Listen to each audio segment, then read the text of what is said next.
Undelivered speech of Senator Benigno S. Aquino Jr. upon his return from the United States of America on August 21, 1983. I have returned on my free will to join the ranks of those struggling to restore our rights and freedom through nonviolence. I seek no confrontation. I only pray and will strive for a genuine national reconciliation founded on justice. I am prepared for the worst, and have decided against the advice of my mother, my spiritual advisor, many of my tested friends, and, and a few of my most valued political mentors. A death sentence awaits me. Two more subversion charges, both calling for death penalties, have been filed since I left 3 years ago and are now pending with the courts. I could have opted to seek political asylum in America, but I feel it is my duty, as it is the duty of every Filipino, to suffer with these people, especially in time of crisis.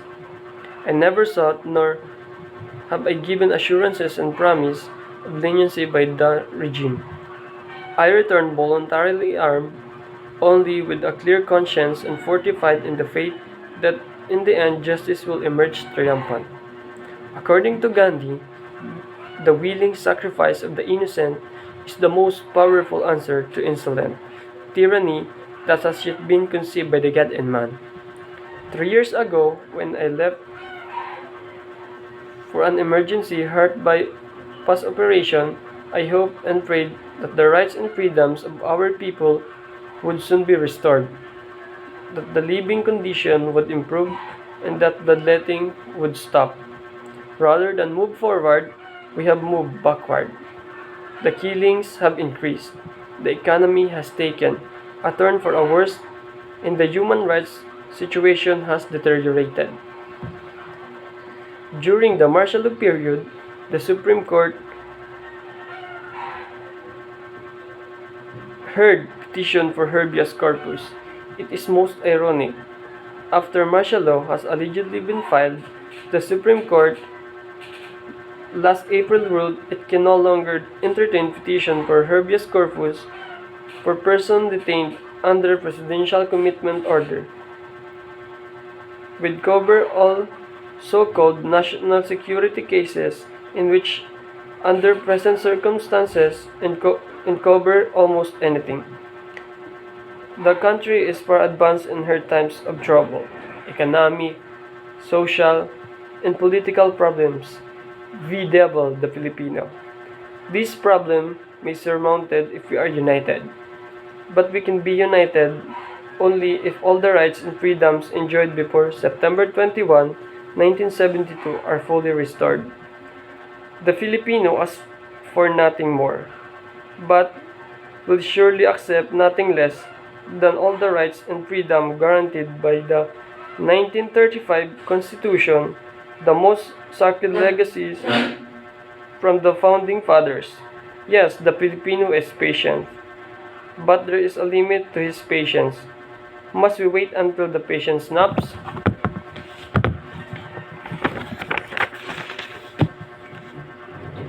The nationwide rebellion is escalating and threatens to explode into bloody revolution.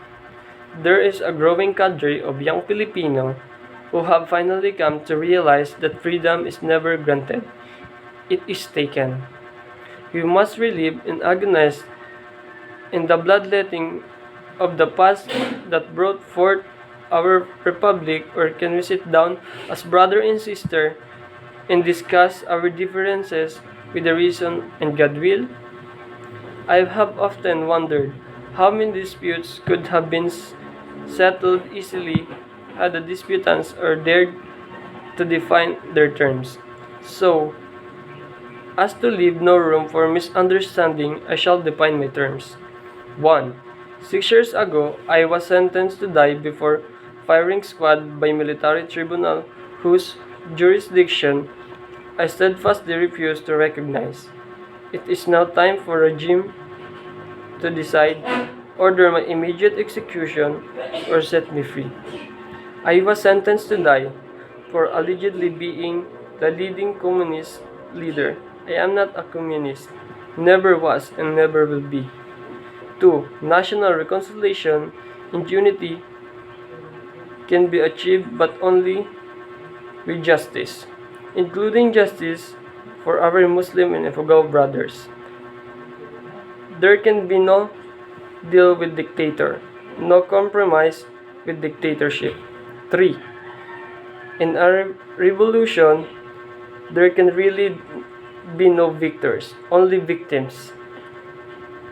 We can do not have this to destroy in order to build. 4. Subversion stems for economic, social, and political causes and will not be solved by purely military solutions. It can be curbed, not with ever-increasing repression, but with a more equitable distribution of wealth, more democracy, and more freedom. And 5.